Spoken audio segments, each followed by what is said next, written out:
In the sleepy village of St. Mary's Mead, a single blood-stained glove sparks a chilling mystery.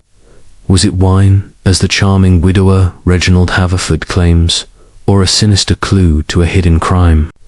Tense violins sting. Hercule Poirot, with his razor-sharp mind, uncovers whispers of poison and a death too convenient to be natural. As secrets unravel a locked drawer, a vial of arsenic, a nervous assistant teetering on confession.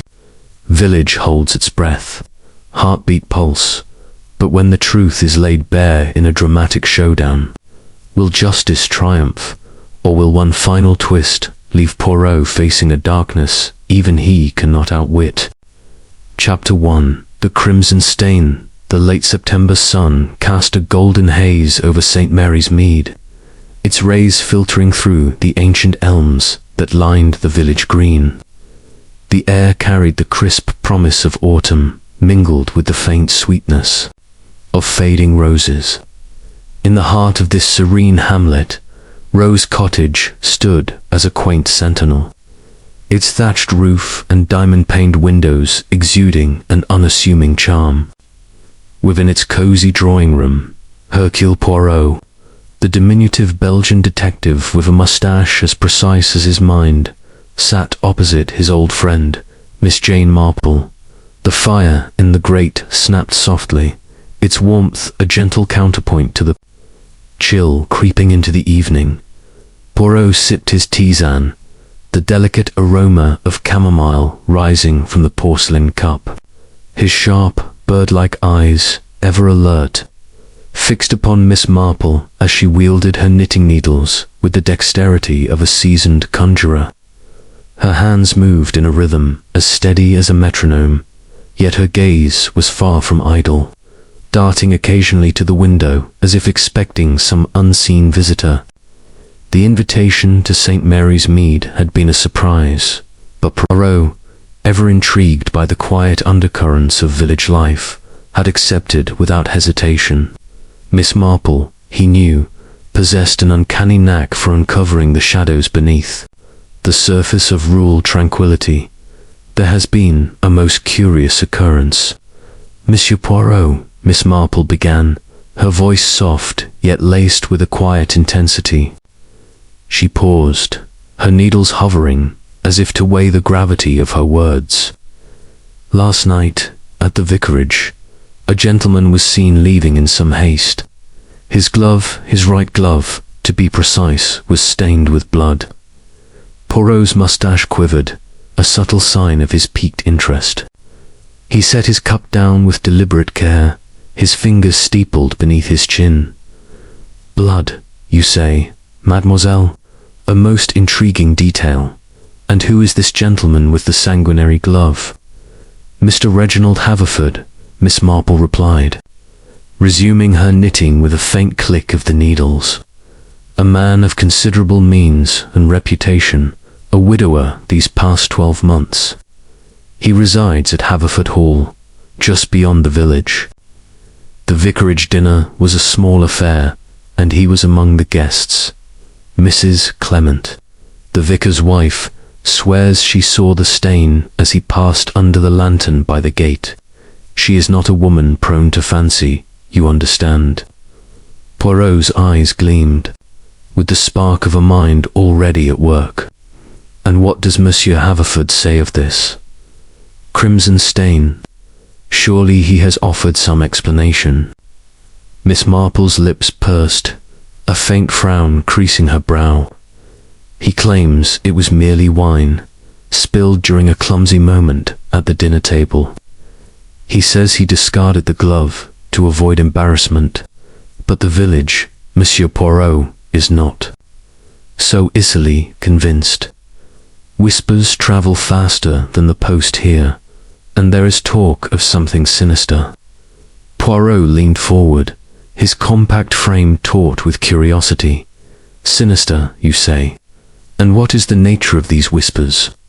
Do they point to a crime, or merely the imagination of a village too long at peace? Miss Marple's eyes met his, sharp and knowing. That I cannot say. But I have lived long enough to know that blood on a glove is rarely an accident. And Mr. Haverford, well, he is not quite the open book he appears.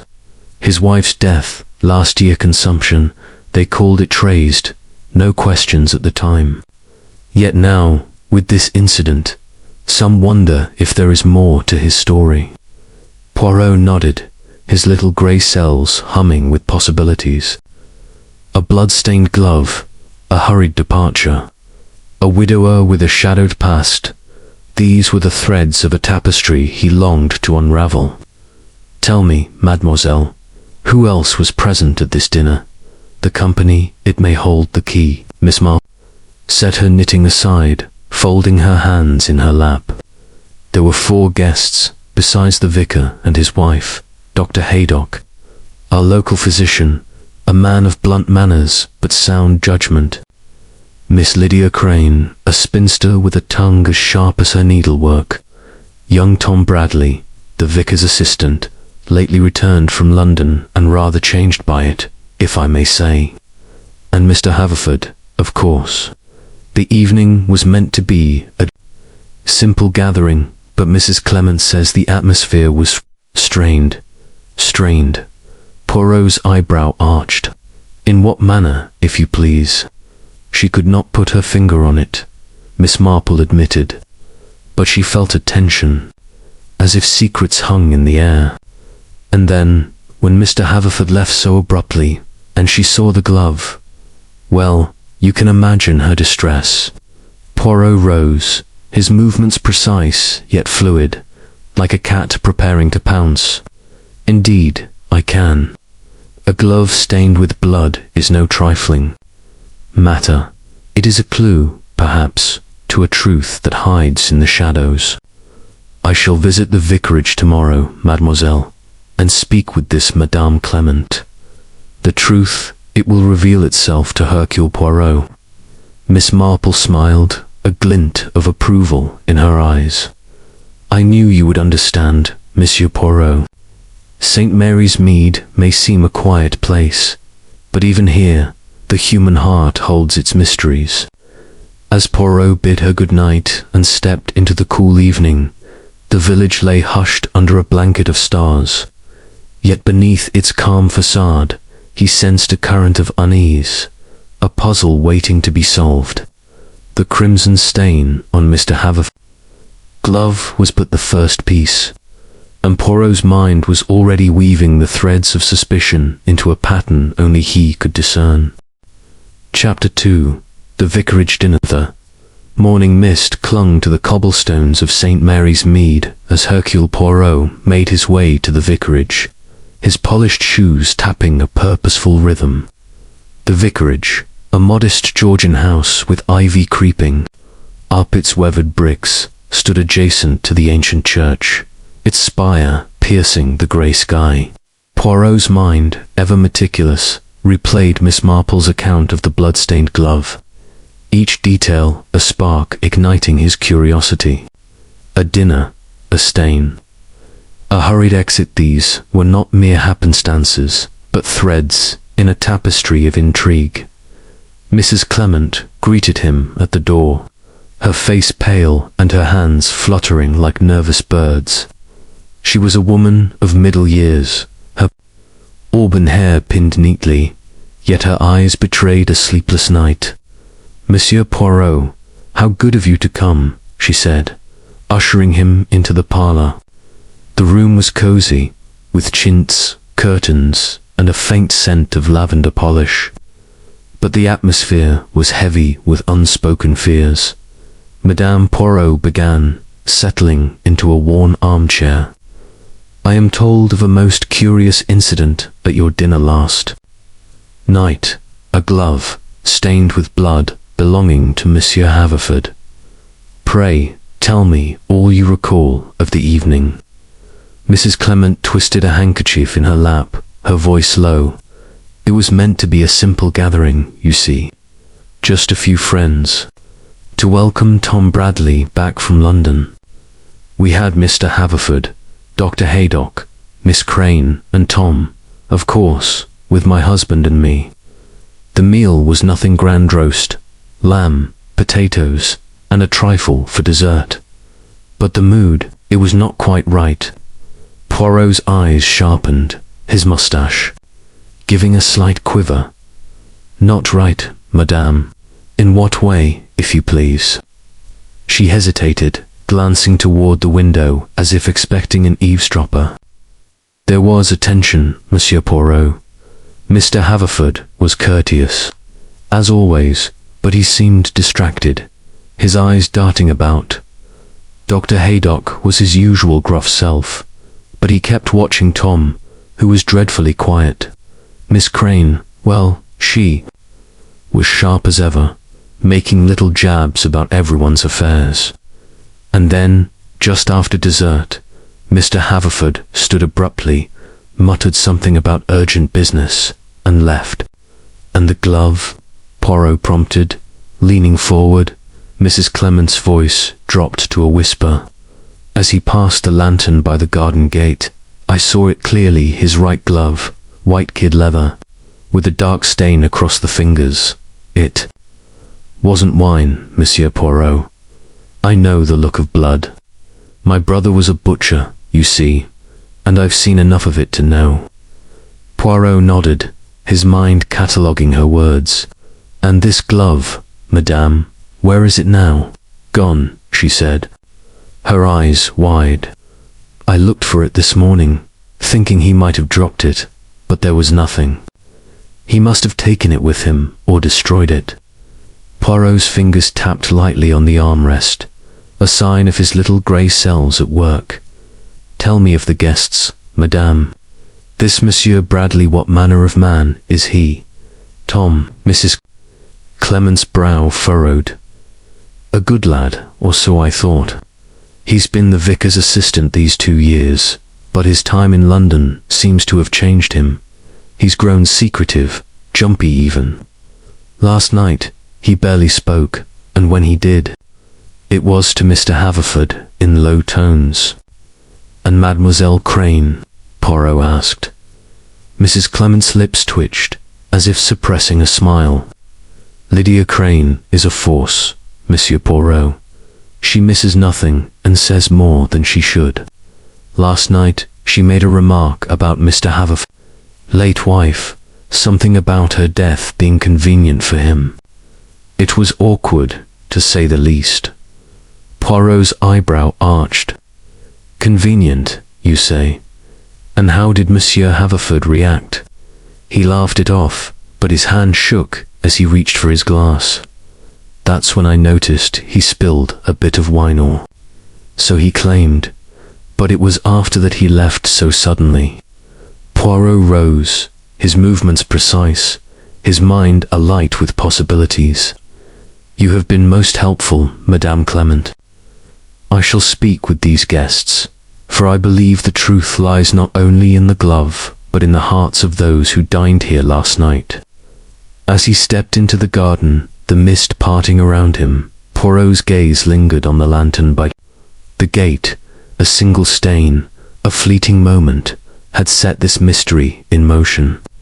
He adjusted his hat, a faint smile playing on his lips. The vicarage dinner had been no ordinary meal, and Hercule Poirot would uncover the secrets it concealed. Chapter 3. The widower's tales. The sun had climbed higher over St. Mary's Mead, burning away the morning mist and casting long shadows across the manicured lawns of Haverford Hall. The manor, a stately edifice of red brick and ivy, stood at the village's edge, its grandeur tempered by an air of quiet melancholy. Hercule Poirot approached the iron gates, his polished cane tapping lightly on the gravel path. His mind, ever precise, turned over the details of Mrs. Clement's account. A blood-stained glove, a hasty departure, and a village humming with suspicion. Mr. Reginald Haverford, the man at the centre of this enigma, awaited him. A butler, stiff as a starched collar, ushered Poirot into the study, a room of dark oak and leather-bound books, where the scent of cigar smoke lingered. Mr. Haverford stood by a tall window, his silver hair catching the light, his posture that of a man accustomed to command.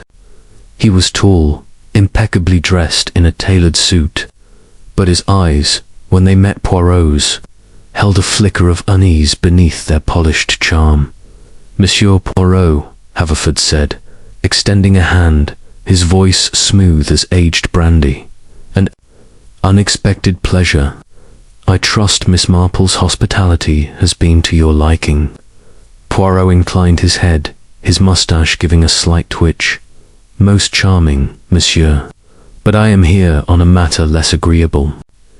There is talk in the village of a glove stained with blood, seen as you left the vicarage last night. I would hear your account of this curious incident." Haverford's smile tightened, though he gestured for Poirot to sit, pouring 2 glasses of brandy from a crystal decanter. "A misunderstanding, nothing more," he said, settling into a high-backed chair.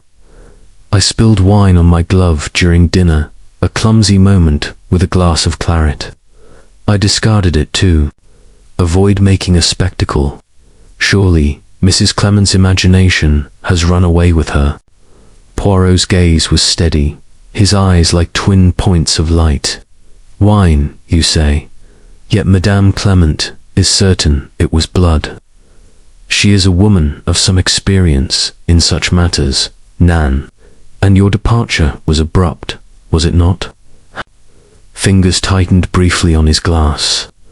"I had business to attend to," he replied, his tone measured. "A matter requiring my immediate attention. Nothing sinister, I assure you, Monsieur Poirot. The village thrives on gossip, and I am an easy targeter, widower, a man of means. They see shadows where there are none." Poirot sipped his brandy, though his palate recoiled at its heaviness so early in the day. And yet, shadows often hide truths, monsieur. Your wife's death, a year ago, is said to have been consumption. A tragedy, to be sure, but whispers suggest questions remain. Haverford's face darkened, his composure slipping like a mask. "My wife's death was a private sorrow," he said, his voice low. "The doctors were clear consumption. I loved her dearly, Monsieur Poirot, and I will not have her memory tarnished by idle tongues." Poirot noted the man's clenched jaw, the faint tremor in his hand. "Of course, monsieur, but a glove stained with blood is no idle matter. It is a fact, and Hercule Poirot deals in facts. Tell me, where is this glove now?" "Burned," Haverford said curtly. "I tossed it into the fire when I returned home. A ruined glove is hardly worth keeping." Poirot's eyebrow arched, his mind registering the convenience of this destruction. "A pity," he murmured. "It might have settled the matter. One last question, monsieur, did you speak with young Tom Bradley at the dinner? He too seemed troubled, I am told." Haverford's eyes narrowed, but he answered smoothly. "A brief word, nothing more. He's a nervous sort, that boy. London hasn't done him any favors." Poirot rose, adjusting his lapels with care. "Merci, Monsieur Haverford. You have been most forthcoming. I shall not detain you further." As he left the study, Poirot's gaze lingered on a locked drawer in the heavy oak desk, its brass handle gleaming faintly. The butler escorted him out, but Poirot's little grey cells were ablaze. Haverford's polish was flawless, yet beneath it lay a guarded edge, a man shielding more than a spilled glass of wine. The locked drawer, the burned glove, the widower's tales they were. Pieces of a puzzle, and Poirot would not rest until they formed a picture of truth. Chapter 4. The doctor's diagnosis. The narrow lane to Dr. Haydock's surgery was lined with hedgerows, their leaves tinged with the russet hues of autumn. Hercule Poirot navigated the path with his usual precision, his cane clicking against the uneven stones. The morning's encounter with Mr. Haverford had left a residue of suspicion in his mind, like dust on a polished mirror. The widower's tale of a wine-stained glove was plausible, yet it lacked the ring of truth. Now, Poirot sought the perspective of Dr. Haydock, a man whose blunt demeanor might yield unguarded insights into the vicarage dinner and its enigmatic aftermath. The surgery, a squat building annexed to the doctor's cottage, smelled of antiseptic and old wood. Dr. Haydock, a burly man with a weathered face and hands that seemed better suited to a blacksmith than a physician, looked up from his desk as Poirot entered. His grey eyes, sharp beneath bushy brows, assessed the detective with a mix of curiosity and impatience. "Monsieur Poirot, is it?" Haydock grunted, pushing aside a stack of medical journals. "Heard you were poking about. Suppose this is about Haverford and that damned glove."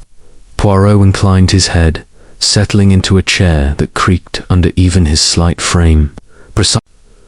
"Doctor, the village speaks of blood on Monsieur Haverford's glove, seen as he left the vicarage. You were present at the dinner, Nan. I would hear your observations." Haydock leaned back, his chair groaning in protest. "Blood, poppycock. It was wine, as Haverford said. The man's no fool clumsy with a glass, perhaps, but not the sort to go about with blood on his hands. Mrs. Clements got her head full of fancies, that's all." Poirot's moustache twitched, a subtle signal of his skepticism. "And yet, Doctor, you dismiss this so readily. Was there nothing at the dinner to suggest unease?" Madame Clements spoke of a strained atmosphere. Haydock's eyes narrowed, and he rubbed his jaw, the rasp of stubble audible in the quiet room. "Well, I'll grant you it wasn't the jolliest of evenings. Haverford was off his game, kept glancing at his watch, like he had somewhere else to be. Miss Crane was her usual prickly self, stirring the pot with remarks about Haverford's late wife, and young Tom Bradley. Now there's a queer case." Poirot's interest sharpened, his fingers steepled beneath his chin. "Monsieur Bradley? In what way, Doctor, was he queer?" Haydock snorted, leaning forward. "Boy's been a bundle of nerves since he came back from London. At the dinner, he was pale as a ghost, barely touched his food, kept shooting looks at Haverford, like he was expecting the man to sprout horns. And last week, he came to me with questions about poison's arsenic, of all things. Said it was for some book he's writing. Load of rot, if you ask me. Poisons." Poirot's voice was soft, but his eyes gleamed with intensity. "A most curious subject for a vicar's assistant." "And what did you tell him, Doctor?" "Told him the basics," Haydock said, shrugging. "Arsenic's slow, nasty stuff, colorless, tasteless, mimics a wasting illness. Used to be a favorite for, well, let's just say it's not in my pharmacy." For a reason, Bradley listened, nodded, and scurried off. "Haven't trusted him since." Poirot's mind raced, the mention of arsenic sparking a connection to Haverford's late wife and her supposed consumption. And Monsieur Haverford, did he interact with Bradley during the dinner? "Aye, they spoke a few times, heads together, voices low," Haydock said. "Couldn't hear what they said, but it didn't look friendly. Bradley's got something on his mind, mark my words." Poirot rose, his movements deliberate, his expression unreadable. "You have been most illuminating, Doctor. A final question, did you notice the glove as Monsieur Haverford left?" Haydock shook his head. "Didn't see it. Too busy arguing with Miss Crane about her blasted herbal remedies. But if there was blood, Poirot, I'd wager it's not what it seems. Haverford's a gentleman, not a murderer." "Perhaps," Poirot murmured, adjusting his hat. "But appearances, Doctor, they can deceive. Mercy for your time." As he stepped back into the lane, the air cool against his face, Poirot's little grey cells hummed with new threads of suspicion. A nervous assistant, a question about poison, and a widower's guarded glances. These were not mere coincidences. The vicarage dinner had been a stage, and Poirot was determined to uncover the drama played out in its shadows. Chapter 5. The spinster's suspicion. The afternoon light filtered through the lace curtains of Miss Lydia Crane's cottage, casting delicate patterns across the parlour's faded rug.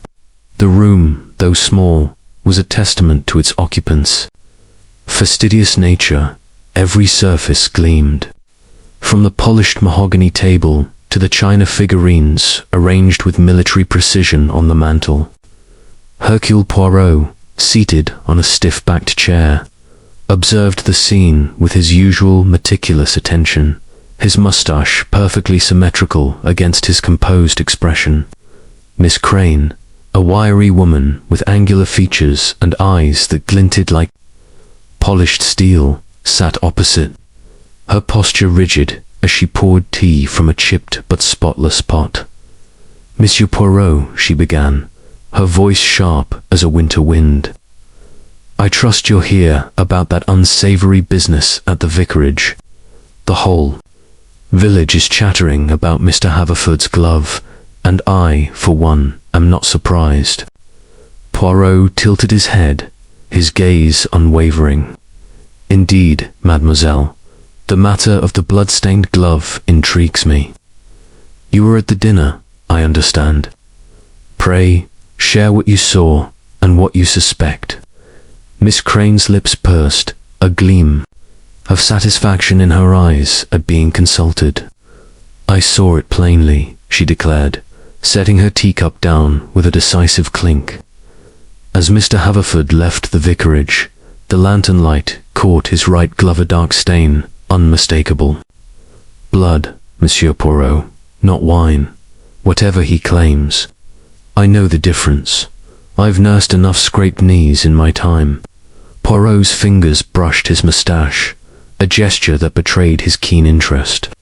"And this stain, mademoiselle, it was prominent.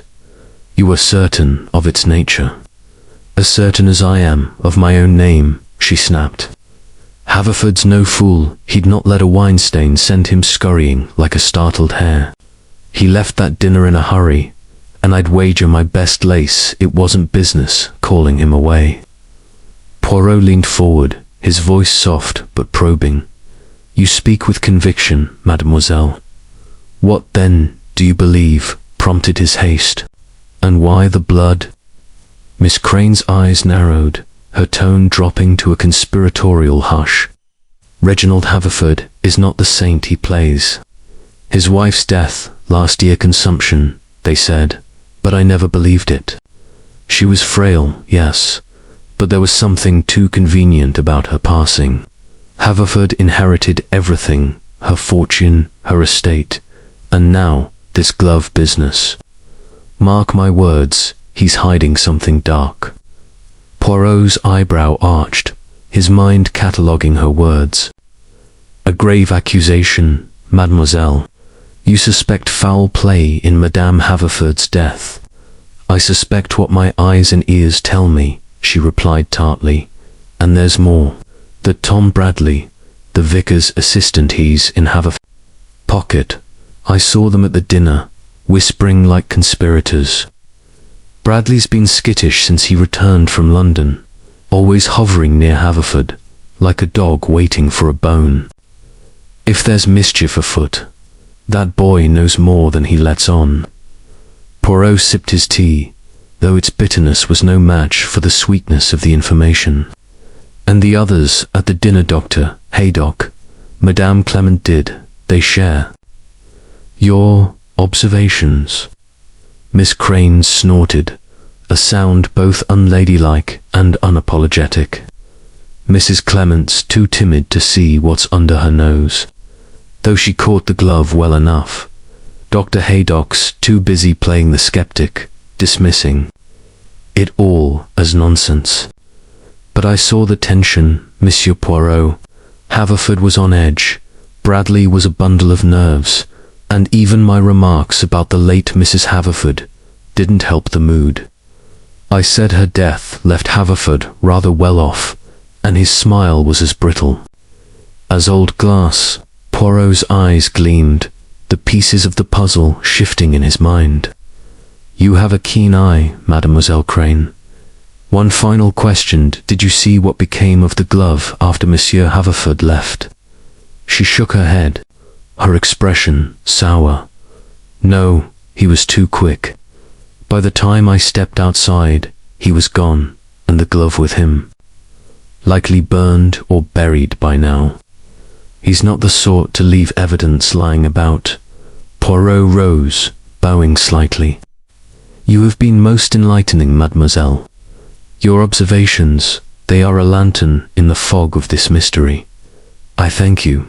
As he stepped into the crisp afternoon, the village green stretching before him, Poirot's thoughts churned.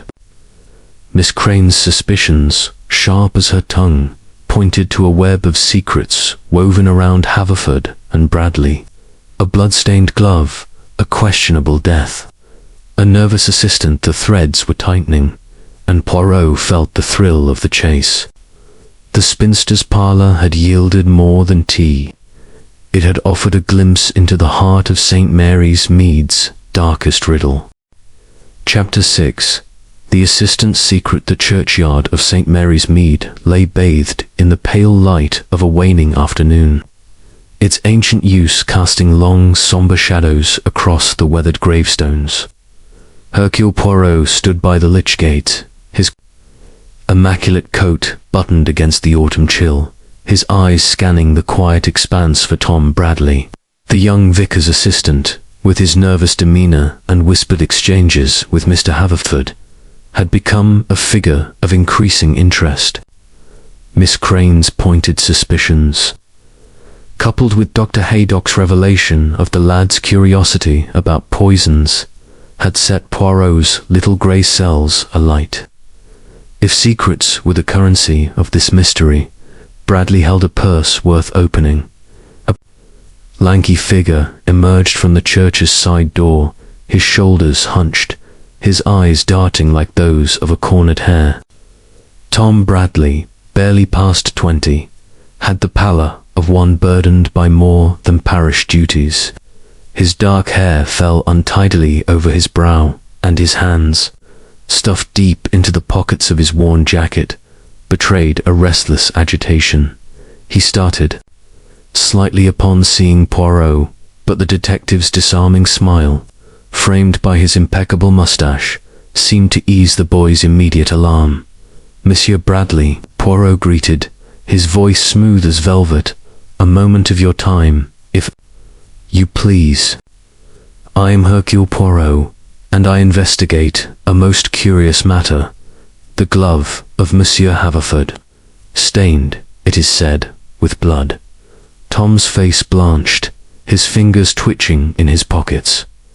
I don't know anything about that, sir, he stammered, his gaze fixed on the gravel path. I was at the vicarage dinner, yes, but I left early. A headache, you see. Poirot's eyes, sharp as a falcon's, missed nothing. The tremor in the boy's voice, the way his shoulders stiffened at the mention of the glove. A headache. Monsieur, most unfortunate. Yet I am told you were unsettled at the dinner. You spoke with Monsieur Haverford, Nan, in whispers, perhaps. Tom's eyes flicked up, meeting Poirot's for a fleeting moment before dropping again.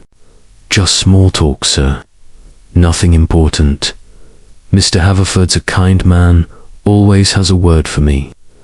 Poirot tilted his head, his tone gentle but unrelenting. And yet, you are not at ease, Monsieur Bradley. Dr. Haydock tells me of your interest in poisons, arsenic, to be precise.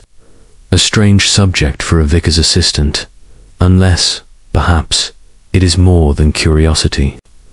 The young man's breath hitched, his hands emerging from his pockets to clasp tightly together. "It was for a story, sir," he said, his voice barely above a whisper. "I've been trying to write, you see. A novel I asked Dr. Haydock about.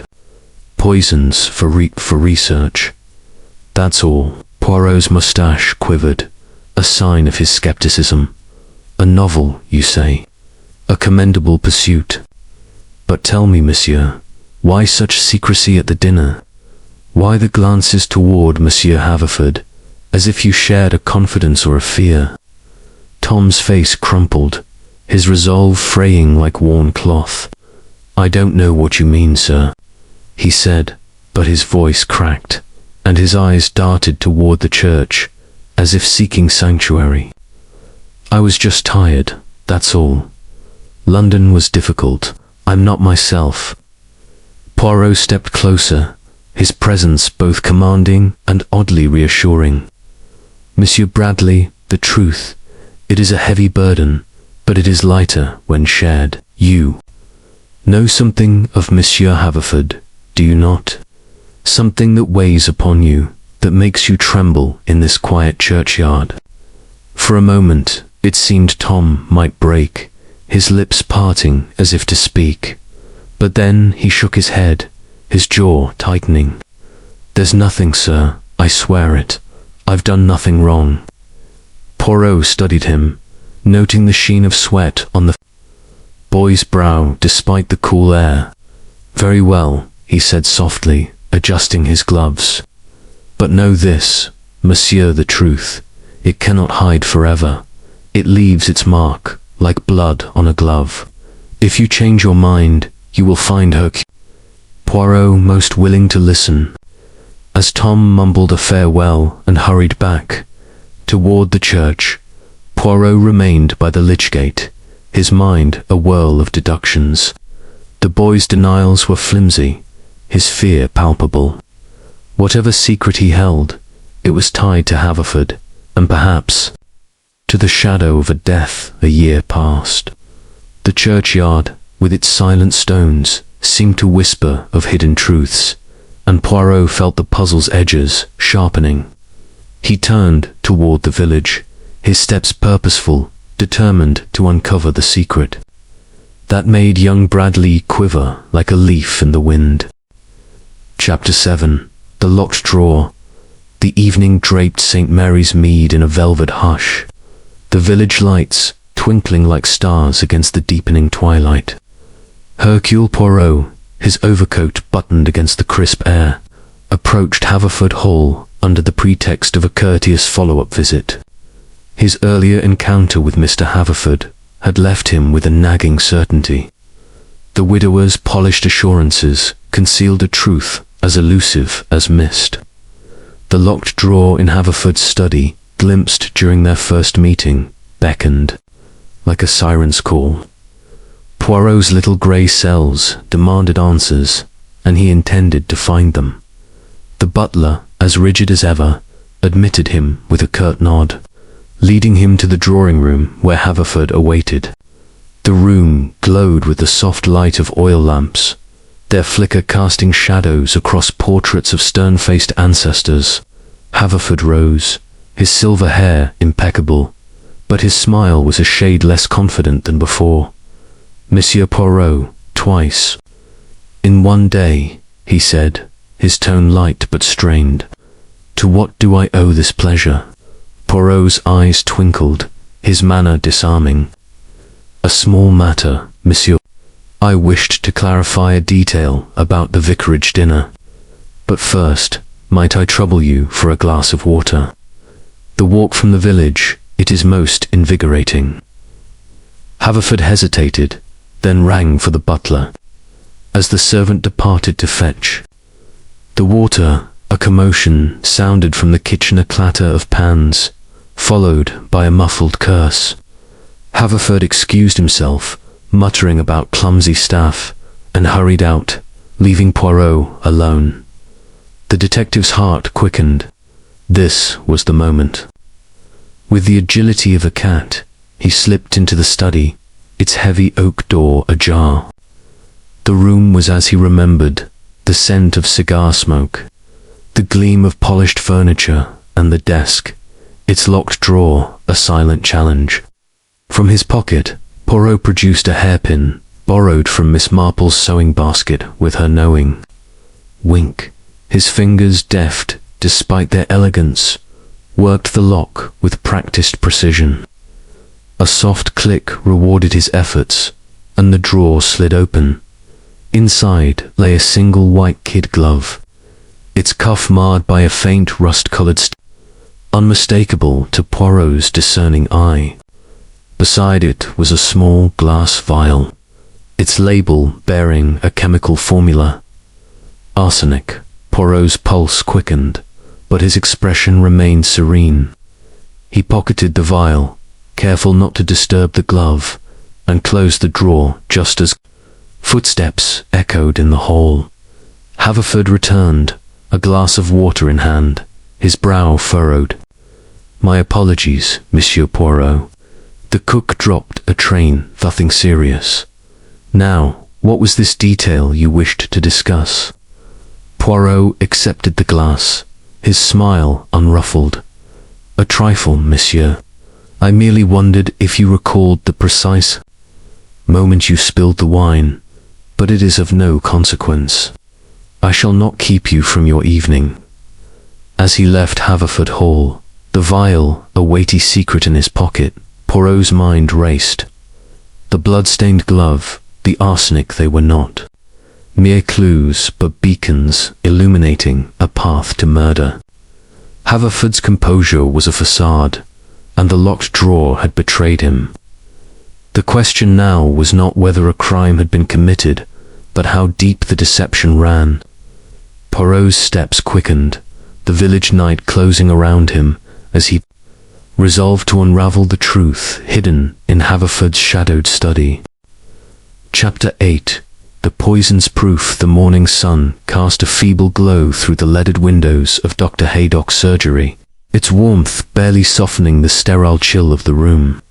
Hercule Poirot stood before the doctor's cluttered desk, his posture impeccable, his eyes gleaming with the intensity of a man on the cusp of revelation. The vial of arsenic, retrieved from Haverford's locked drawer, rested in his piccata, silent accusation waiting to be voiced. Poirot's little grey cells had woven a thread from the blood-stained glove to the death of Mrs. Haverford, and now he sought confirmation from the one man in St. Mary's Mead equipped to provide it. Dr. Haydock looked up from a ledger, his grizzled face etched with irritation at the interruption. "Back again, Poirot," he grunted, pushing his spectacles up his nose. "What's it now? More nonsense about that glove." Poirot's mustache twitched, a faint smile playing at his lips. "Not nonsense, doctor, but evidence." With a flourish, he produced the vial, its glass catching the light as he placed it on the desk. "This I found in a most interesting place. Tell me, monsieur, what is its nature?" Haydock's eyes widened, his hand reaching for the vial with the caution of a man handling a serpent. He turned it over, squinting at the chemical formula scrawled on the label. "Asco," he muttered, his voice darkening. "Arsenic trioxide, pure and deadly. Enough in this little bottle to kill a horse or a human, if dosed slowly." He fixed Poirot with a hard stare. "Where did you get this?" Poirot's gaze was steady, unyielding. "In the study of Monsieur Haverford, locked away with a glove, bearing the stain of blood. I ask you, doctor, could such a substance have caused the death of Madame Haverford, attributed to consumption?" Haydock leaned back, his chair creaking under his weight, his expression shifting from skepticism to grim realization. "Consumption," he said slowly, "was what we diagnosed. She had weakness, nausea, wasting classic symptoms, but—" He paused, rubbing his jaw. "Arsenic poisoning can mimic those signs. Slow doses, over weeks, could look like a natural decline. We didn't test for it, why would we? She was under my care, and I saw no reason to suspect foul play. Pure fingers steepled beneath his chin, his mind racing. And yet, Doctor, the presence of this vial suggests otherwise.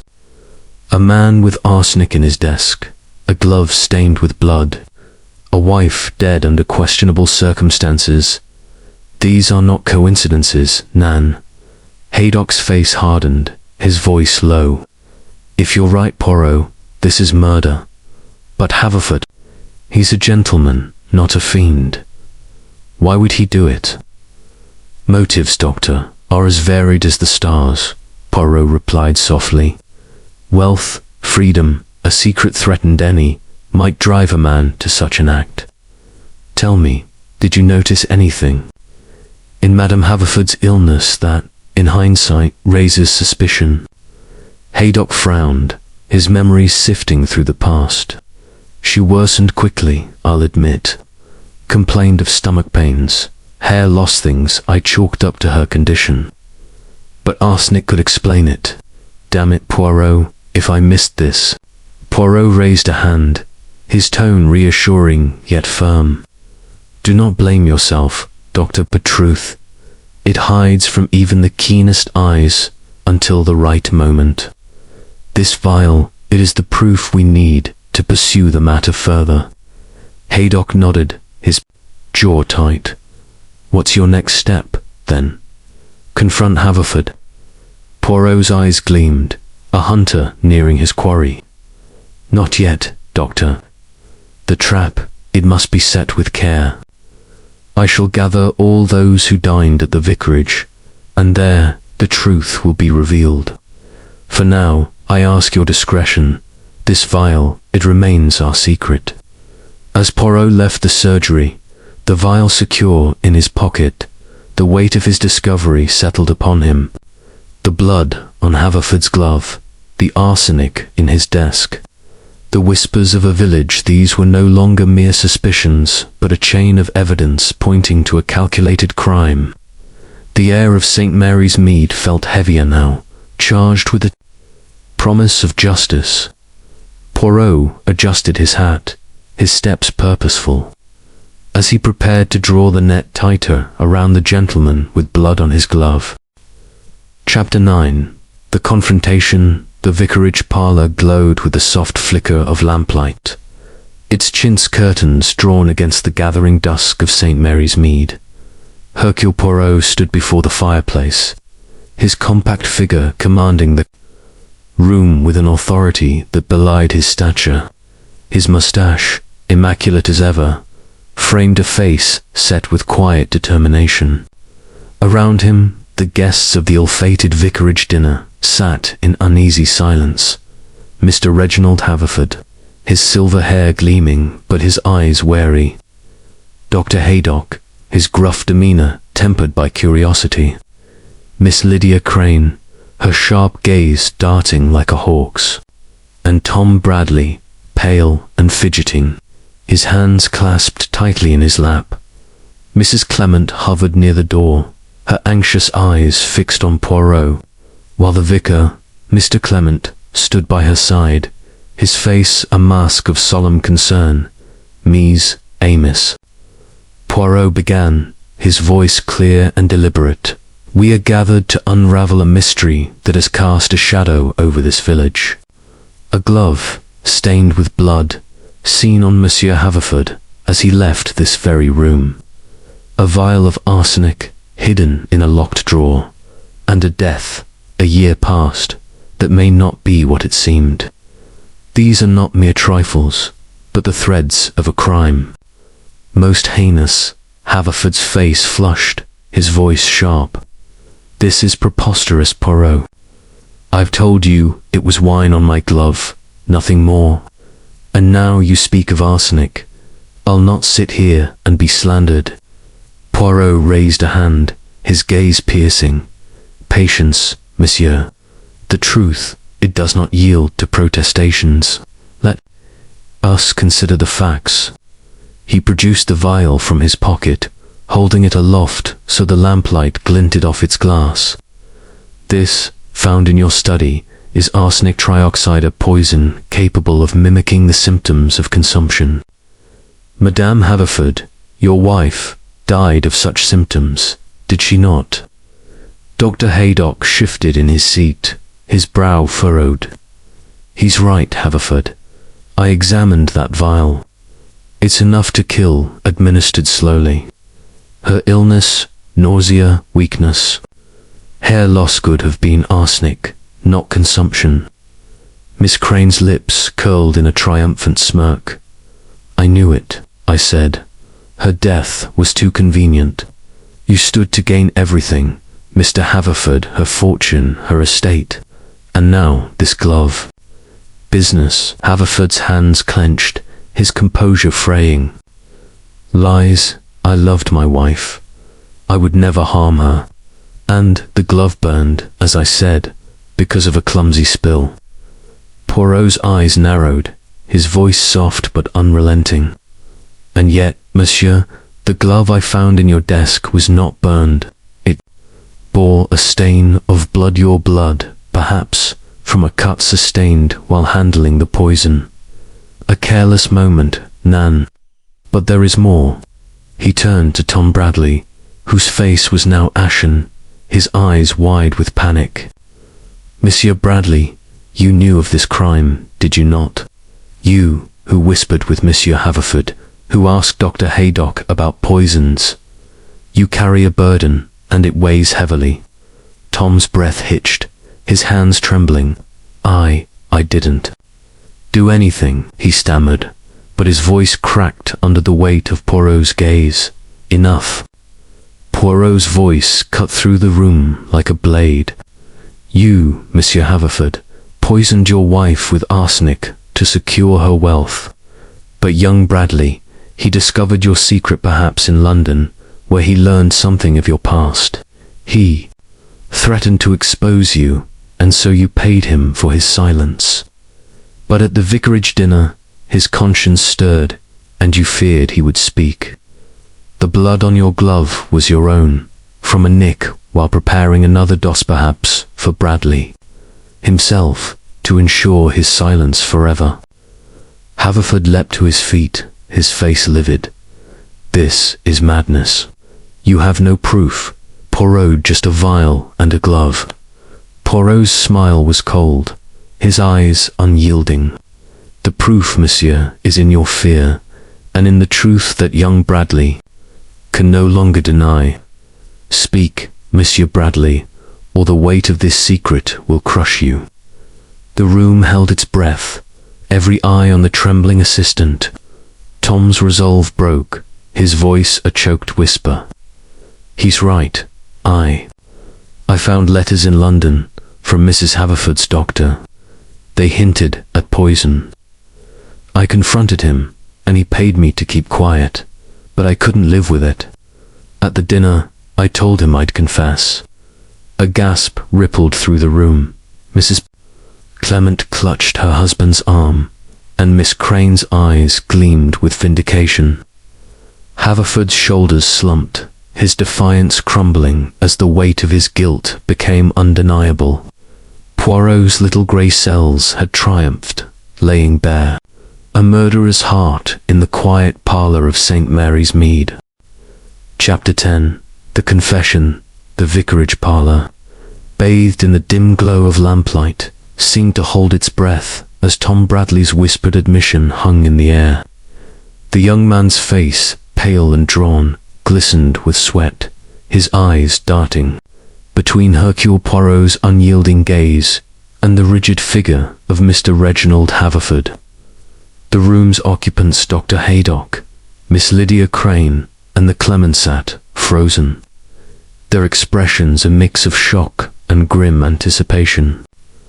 Poirot, standing before the fireplace, his compact frame radiating authority, let the silence stretch, knowing it would press the truth to the surface.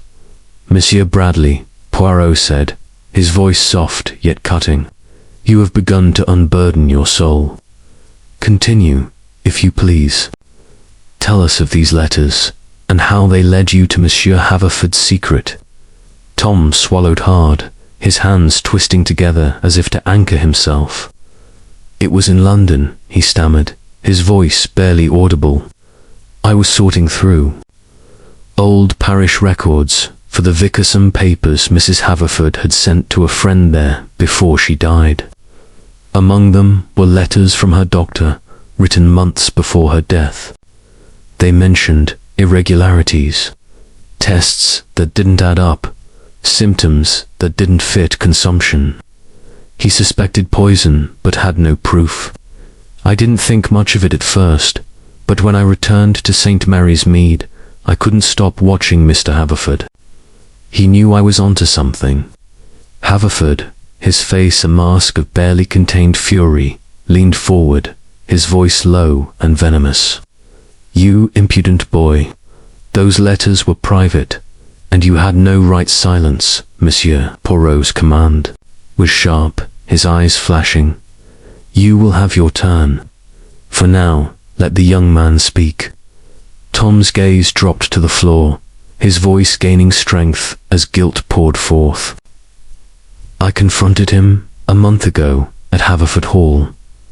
I didn't mean to accuse him outright, but I asked what he knew about his wife's illness. He went pale, offered me money, a lot of it to keep quiet, said it was to protect her memory.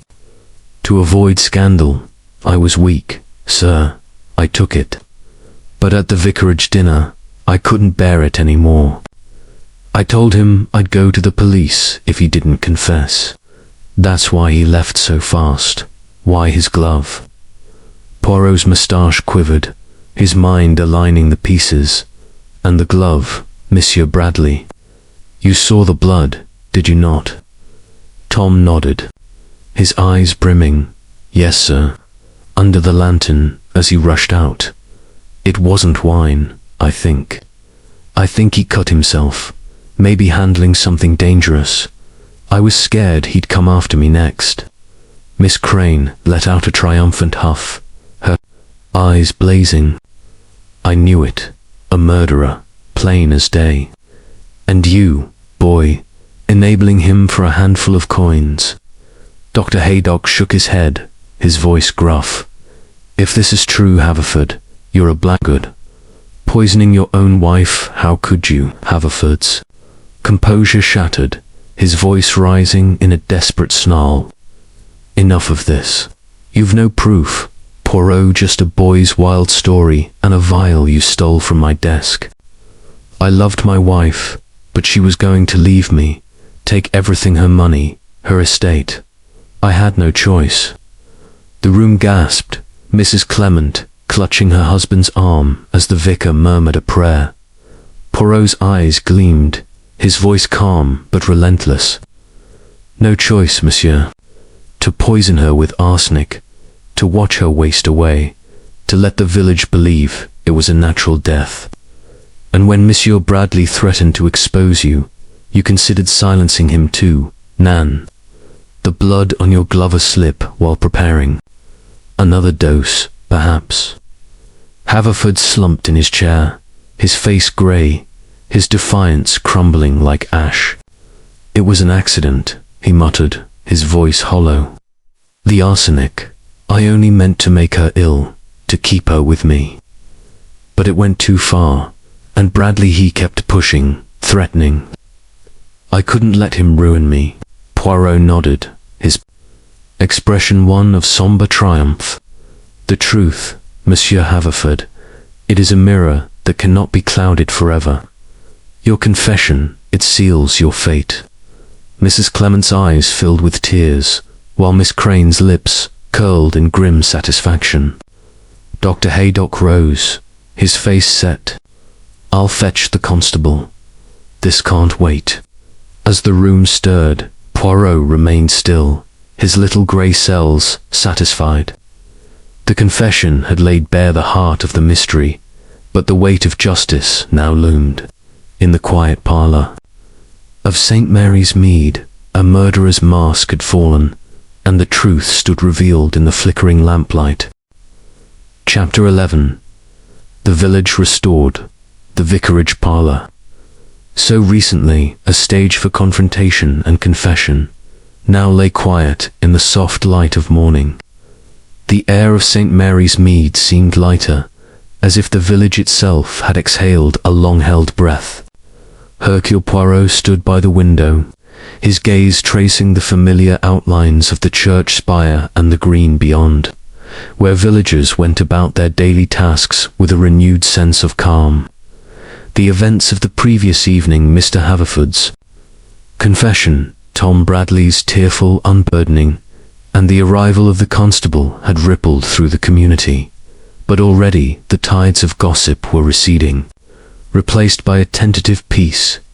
Dr. Haydock had summoned the local authorities, and Mr. Haverford, his once impeccable demeanor broken, had been led away in the quiet hours before dawn. His confession to poisoning his wife, driven by fear of losing her wealth and status, had stunned the village, yet it also brought a strange relief. The shadow that had lingered since the blood-stained glove was seen under the vicarage lantern had been dispelled, and the truth, though grim, restored order to St. Mary's Mead. Poirot turned from the window as Miss Jane Marple entered, her knitting tucked under her arm, her eyes bright with the quiet wisdom that had first drawn him to this case. "Monsieur Poirot," she said, settling into her usual chair, "you have worked a small miracle. The village is itself again, though I dare say we'll talk of this for years." Poirot bowed slightly, his moustache curling with a modest smile. "It is no miracle, mademoiselle, but the work of the little grey cells. The truth, it was there all along, in the glove, the vial, the fear in young Bradley's eyes.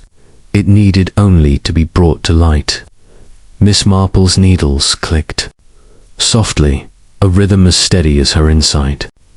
"And poor Tom Bradley," she mused. "He's promised to make amends, you know.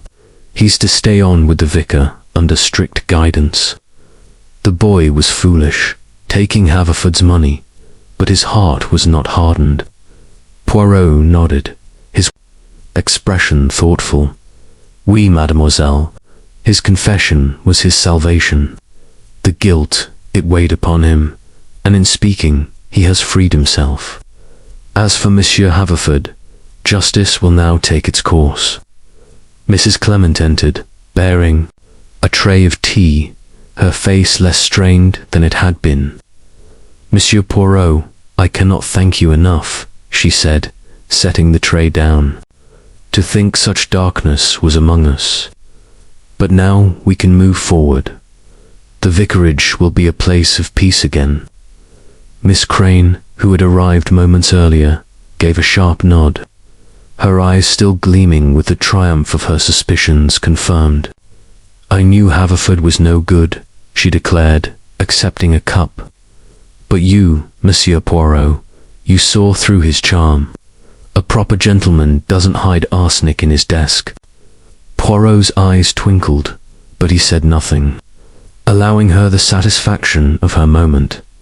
Dr. Haydock, joining them, shook his head ruefully. "I should have seen it, Poirot. Those symptoms in Mrs. Haverford I was too quick to call it consumption. You've taught me to look closer. You are a man of medicine, doctor, not detection," Poirot replied kindly. "The heart of man, it hides its secrets well. But Hercule Poirot, he finds them." As the group sipped their tea, the conversation turned to lighter matters. The church fete, the coming harvest. The village, though scarred by the truth, was knitting itself back together, its rhythms restored. Poirot, ever the observer, felt a quiet satisfaction. The blood on the glove had led to a murderer's downfall, and St. Mary's Mead could once again bask in its tranquil illusion. He glanced at Miss Marple, who met his gaze with a knowing smile, as if to say the village's secrets were never truly hidden from those who knew where to look. Chapter 12. The departure. The platform at St. Mary's Mead station was bathed in the soft glow of a late afternoon sun, its rays casting long shadows across the weathered planks. Hercule Poirot stood beside his neatly packed valise, his overcoat immaculate, his hat tilted at precisely the right angle. The village, now settling back into its quiet rhythms, seemed to hum with a restored serenity, as if the confession of Mr. Haverford had lifted a veil of unease. The steam train, puffing gently in the distance, signaled the detective's imminent return to London, but his mind lingered on the case that had brought him to this unassuming corner of England. Miss Jane Marple stood nearby, her shawl drawn about her shoulders, her eyes bright with the quiet satisfaction of a mystery resolved. "You have done us a great service, Monsieur Poirot," she said, her voice carrying the warmth of genuine gratitude. "St. Mary's Mead will sleep easier now, thanks to you." Poirot bowed, his moustache curling with a modest smile. "It is the work of the little grey cells, mademoiselle. A glove stained with blood, a vial of poison, a young man's burdened conscience. These were but signposts to the truth." Hercule Poirot merely followed where they led. Miss Marple's lips twitched, a glimmer of amusement in her gaze. "And yet, few could follow as you do. The village will not soon forget the gentleman with blood on his glove, nor the man who unmasked him." Poirot's eyes twinkled as he adjusted his gloves. "Nor shall I forget St. Mary's Mead, mademoiselle. Beneath its tranquil surface, it holds secrets as intricate as any in London. Your own keen insight, it was most valuable." The train's whistle pierced the air, and the platform stirred with the bustle of porters and passengers. Poirot glanced at the horizon, where the church spire stood sentinel over the village. His thoughts traced the arc of the case, the lantern-lit glimpse of a blood-stained glove, the whispers of a questionable death, the arsenic hidden in a locked drawer, and finally, Haverford's confession, crumbling under the weight of truth. Each clue had been a thread, meticulously woven into a tapestry of justice. As he boarded the train, his valise in hand, Poirot paused to tip his hat to Miss Marple. "Au revoir, mademoiselle. Should your village harbour more mysteries, you know where to find Hercule Poirot." She nodded, her knitting tucked under her arm. "And you, monsieur, will always have a friend in St. Mary's Mead." The train lurched forward, its wheels clattering against the tracks. Poirot settled into his compartment, his mind already turning to the next challenge. The case of the blood-stained glove was closed, its secrets laid bare, but the world was full of puzzles waiting for his little grey cells. As St. Mary's Mead receded into the distance, Poirot smiled faintly, content in the knowledge that order had been restored, if only for a moment, in the quiet heart of England. The end.